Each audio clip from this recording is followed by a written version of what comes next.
Assalamualaikum warahmatullahi wabarakatuh. Salam sejahtera untuk kita semua. Om Swastiastu, Salam Namo Buddhaya. Salam kebajikan. Bagaimana kabarnya teman-teman semuanya? Semoga dalam kondisi baik-baik saja dan dalam lindungan yang Maha Kuasa. Pertama-tama, perkenalkan, nama saya Eko Wiwin Setiawan dari Prodi D3 Teknik Listrik, jurusan Teknik Elektronika, Politeknik Negeri Cilacap.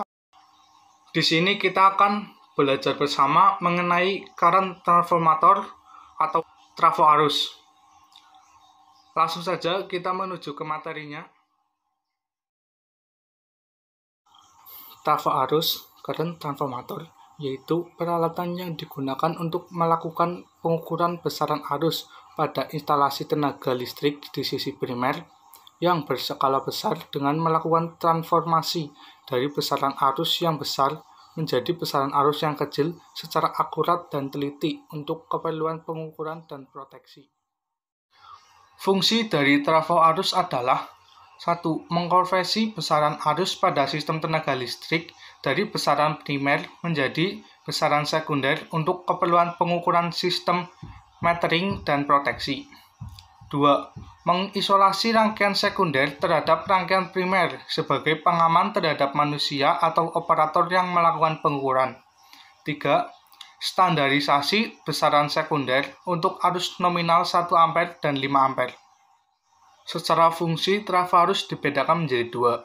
1. Trafo arus untuk pengukuran.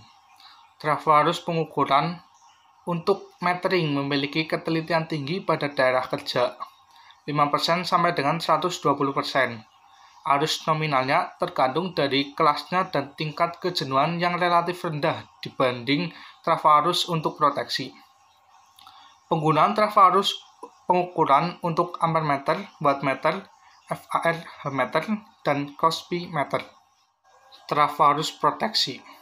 Trafo arus untuk proteksi memiliki ketelitian tinggi pada saat terjadi gangguan di mana arus yang mengalir beberapa kali dari arus pengenalnya dan tingkat kejenuhan cukup tinggi.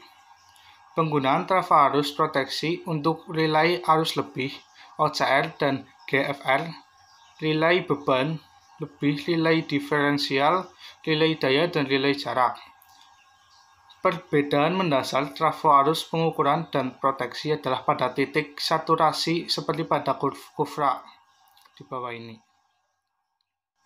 Trafo arus untuk pengukuran dirancang supaya lebih cepat jenuh dibanding trafo arus proteksi, sehingga konstriksinya mempunyai luas penapang inti yang lebih kecil.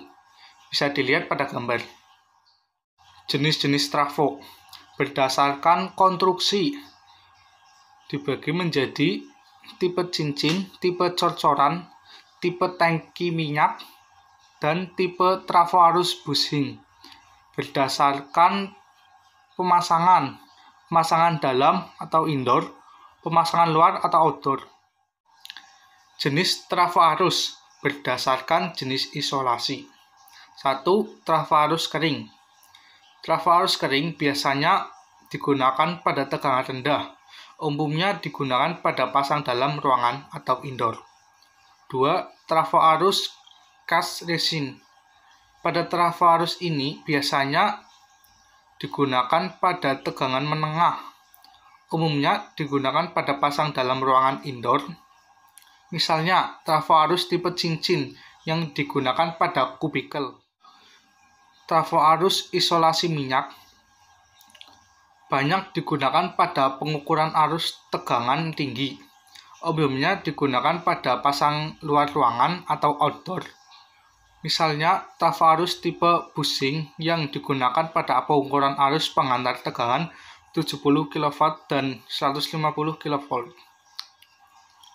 Trafo arus isolasi SF6 atau compound. Trafo arus ini banyak digunakan pada pengukuran arus tegangan tinggi, umumnya digunakan pasang di luar ruangan atau outdoor. Misalkan trafo arus tipe top core. Komponen trafo arus. 1. Tipe cincin dan tipe cor. Trafo arus tipe cincin dan cor biasanya digunakan pada kubikel penyulang tegangan 20 kV dan pemasangan indoor. Jenis isolasi pada CT cincin dan cor adalah case resin.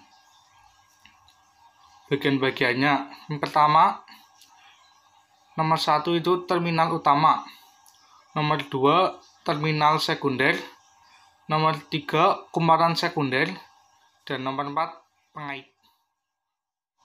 Komponen trafo arus tipe tangki. 1. Bagian atas trafo. Nomor 2 peredam perlawanan pemuaian minyak. Nomor 3 terminal utama. Nomor 4 penjepit. 5. Inti kumparan dengan belitan berisolasi utama. 6. Inti dengan kumparan sekunder. 7. Tangki. 8. Tempat terminal. 9. Plat untuk pentanahan. Jenis isolasi pada trafo arus tipe tangki adalah minyak. Trafo arus isolasi minyak banyak digunakan pada pengukuran arus tegangan tinggi. Umumnya digunakan pada pasang di luar ruangan atau outdoor, misalkan trafo arus tipe bushing dan yang digunakan pada pengukuran arus penghantar tegangan 70 kV, 150 kV, dan 500 kV. Faktor yang harus diperhatikan pada instalasi transformator arus adalah beban burden, pengenal, dan kelas ketelitian CT. Disarankan menggunakan jenis CT yang mempunyai tingkat ketelitian yang sama untuk beban 20% sampai dengan 120% arus nominal. Nilai burden kelas ketelitian untuk proteksi dan pengukuran harus merujuk pada ketentuan atau persyaratan yang berlaku. Konstruksi transformator arus dapat terdiri dari lebih satu kumparan primer. Untuk konstruksinya sama halnya dengan transformator tegangan. Transformator arus pasang luar memiliki konstruksi lebih besar atau kokoh dibanding konstruksi pasang dalam yang umumnya built-in atau akan dipasang di dalam kubikel pengukuran. Cukup sekian materi yang dapat kita bahas. Semoga bermanfaat. Kurang lebihnya saya mohon maaf. Stay safe. Wassalamualaikum warahmatullahi wabarakatuh. Om Santi Santi Santi Om. Salam Namo Buddhaya.